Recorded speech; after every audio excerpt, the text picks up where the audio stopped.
Student, आप लोगों ने नेवले और सांप की लड़ाई के बारे में जरूर सुना होगा। लेकिन आज हम अपने इस वीडियो में फिजिक्स की मेथड से एनालिसिस करेंगे कि किसके जीतने के चांसेस सबसे ज्यादा हैं। और स्टूडेंट, आपको कमेंट में बताना होगा, ठीक है, कि किसके जीतने के चांसेस ज्यादा थे, नेवले के या सांप के। तो स्टूडेंट, इस लड़ाई को समझने के लिए आपको सेंटर ऑफ ग्रेविटी और ग्रेविटी ऑफ लाइन के कॉन्सेप्ट को समझना होगा। स्टूडेंट देखो, यहां पर इस पोल का बेसिकली ये जो छड़ी है, इसका सेंटर ऑफ ग्रेविटी बेसिकली यहां कहीं पे लाई करेगा। अब स्टूडेंट देखो, मैं इस सेंटर ऑफ ग्रेविटी पे बेसिकली ये बॉल मैं बांध देता हूं। तो देखो, ये जो ग्रेविटी ऑफ लाइन जो है वो इसके बेस से पास कर रही है, इसी वजह से ये क्या स्टेबल है स्टूडेंट।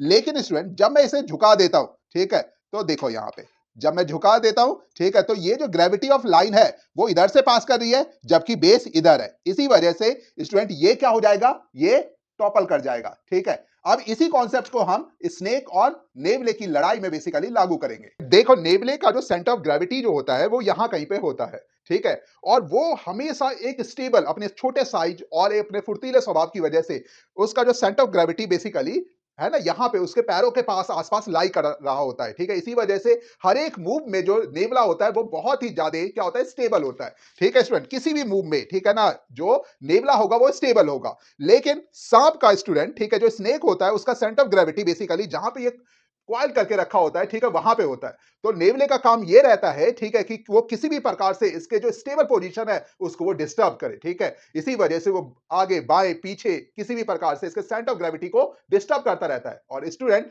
एक बार ये जब स्ट्राइक कर लेता है बेसिकली सांप, तो इसके फिर अगर उस समय में उस पहले स्ट्राइक में वो इसको नहीं, नेवले को नहीं मार पाया, तो लगातार बेसिकली, ठीक है, जो सांप के जीतने के जो चांसेस होंगे वो कम होते चले जाएंगे। क्यों? क्योंकि नेवला बेसिकली इसके सेंटर ऑफ ग्रेविटी को हमेशा डिस्टर्ब करता रहेगा, और डिस्टर्ब करने की वजह से सांप को बेसिकली हमेशा अनस्टेबल कंडीशन में वो बना रहेगा।